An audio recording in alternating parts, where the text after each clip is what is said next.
You mean the collapse of the family? Oh, absolutely, especially in an Asian culture where the family is, you know, number one.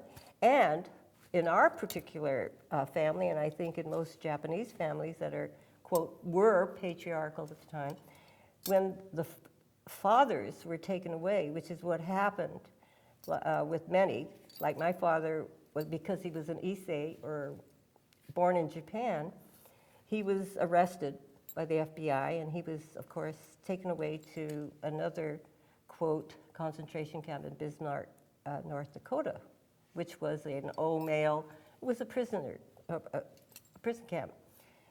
And so we were left without the authority.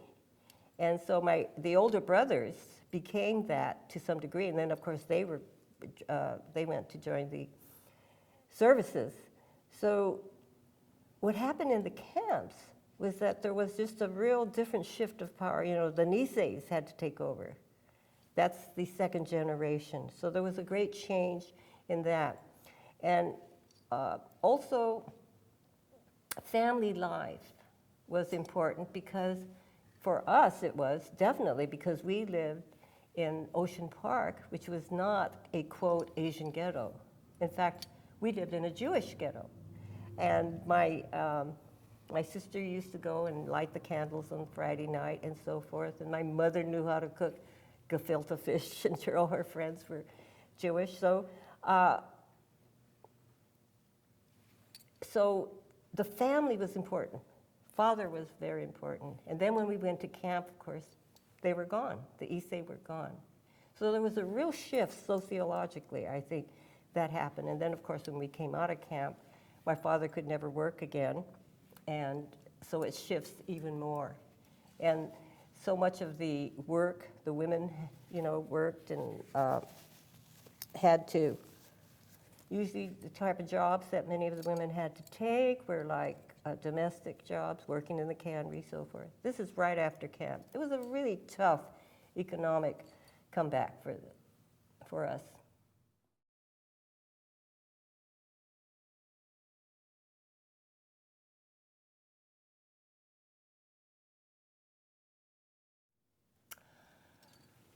Well, you know, at that time, you know, in those days, people just didn't think about things about, you know, about psychological effects.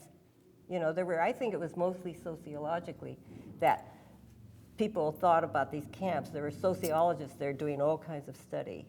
But the psychological effects, I think, came later when when it affected the one particular age group, which I think was my age group, because we didn't understand why we were there.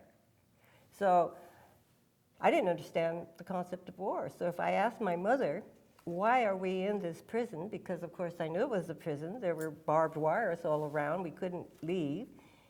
And our life had changed so drastically. And she didn't say it's because of a war, because she knew I wouldn't understand it, and I wouldn't have. She said, it's because we're Japanese.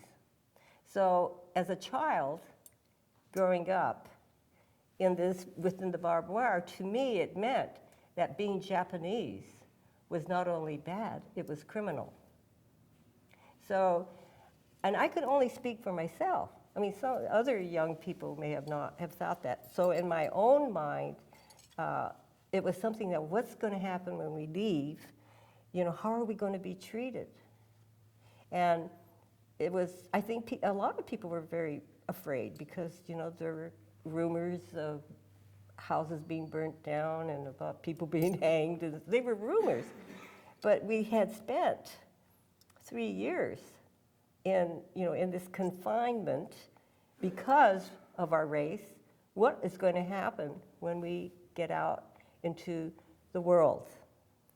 So as for a child, and by that time I was 11 years old, 12 years old, it was about, you know, what's going to happen to me? What is it that I've done, or what is it that will happen if I do it wrong?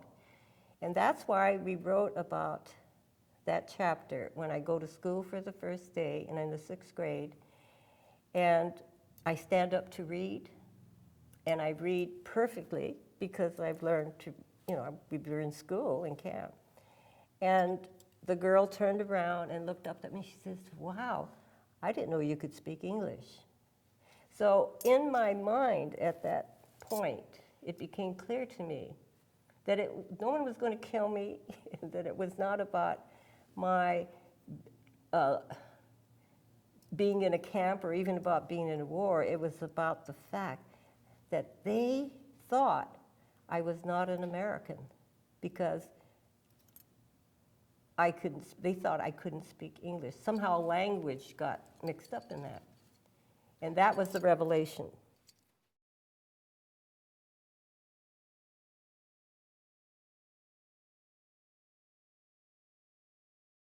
Oh, absolutely, as long as we're, quote, human. I mean, isn't that kind of it's not the human condition, but, growing up, is that we have this feeling we're, quote, alone, and until you, grow up and develop and realize that we're all humans and we're all together, and of course, that's what the Council for Humanities really does so beautifully. And it's not like an intellectual, I'm alone feeling, but it's that feeling of, ooh, is that what they think of me? Or, how am I going to fit in? Or suddenly understanding how you're going to function.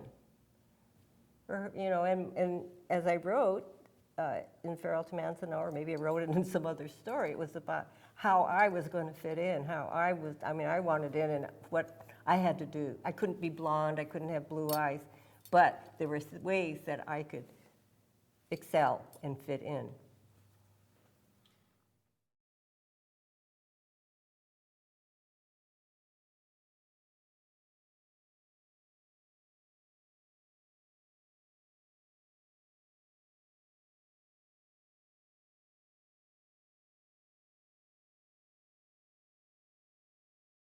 Oh, it's because, well, you are taught that anybody could do it. Anybody could be president of the United States, right?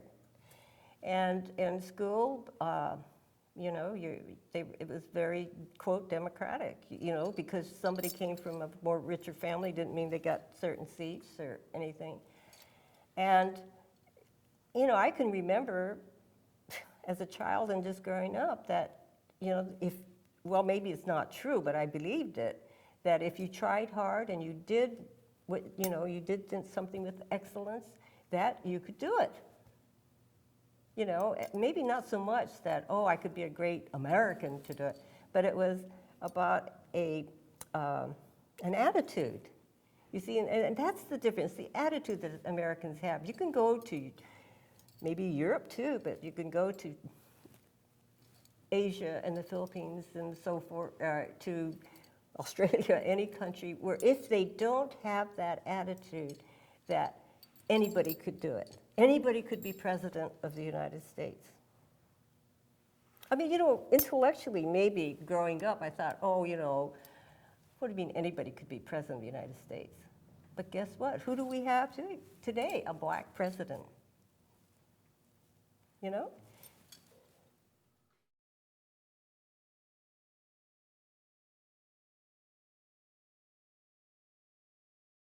Well, the fact that it was published, number one. That means, that this is a free country, and telling the story. But I think also in telling the story about how we violated democratic values is an important thing of why the book is about democracy, how important it is that we follow, that we walk the talk.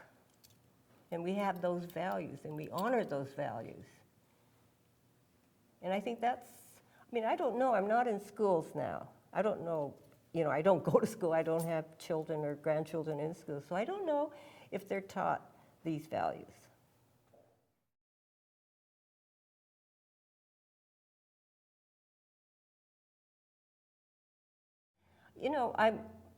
I don't think we're in the same state that we were in then, but there's always a danger that any group or any ideas and values that get, that become too strong in the country, that,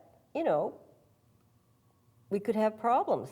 Absolutely, we could have problems. And that's why, we need to look to our Constitution and to our values as Americans to keep it even and balanced. And I think it's more, and I don't even know, this is a very uneducated thing I'm going to say. I mean, I don't have anything to prove it this the way I feel. I think that in many ways, corporations have taken over this very powerful position, even more so than government.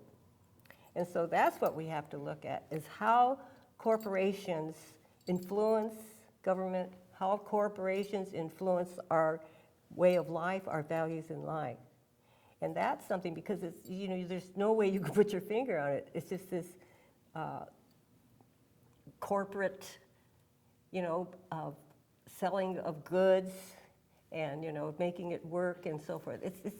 I'm not an economist and I'm not very articulate about that, but I know it's something in that area, because there's a big change coming about then about how the economy is going to be run.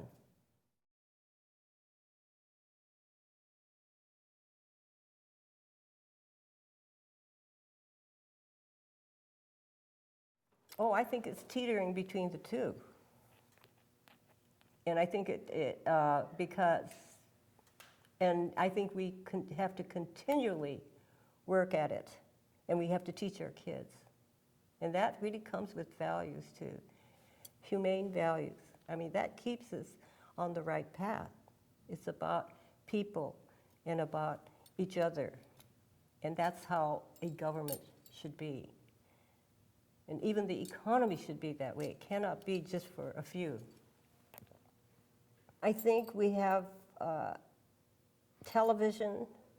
We have, it's not so much the printed word anymore, but it's about television and it's about the computer, the internet, that so much is spun to us, and children, so forth, that we could be in danger of our democracy getting infringed upon.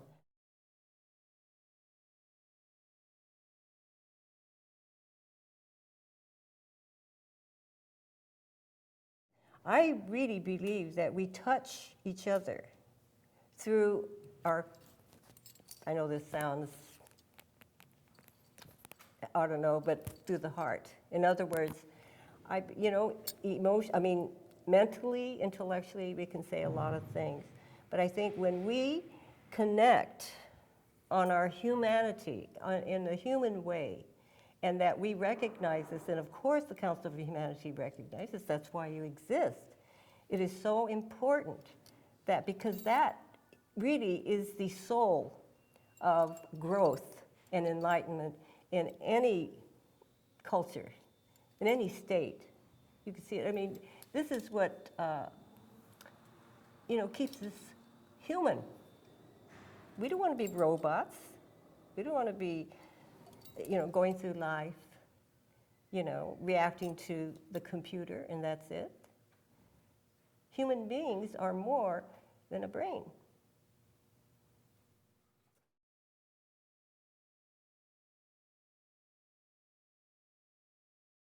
Oh, well, I think it has a lot to do with it. It's very powerful because, people who read, and if you read literature and you read about the humanities and about our humanness and our connections, I mean, that's so important. It has so much. It has everything to do with it because it's about ourselves and it's about humanity and it's about a perfect, quote, government. Of course, we don't know if there is a perfect government, but of course democracy is the closest thing to it. And story after story, creativity after creativity, if it goes toward that subject, is very important, indeed, to democracy and to democratic thinking, and especially if one writes books about it and the books get translated, go to other countries, and people read about it. Democracy to them maybe just some idea that you read about, you know, in some textbook, but when it's made alive through literature, sometimes this makes one understand it and feel it and know it in a different way, and sometimes a more powerful way. Yes, indeed, I think all the arts actually add to and enhance and enlarge democracy.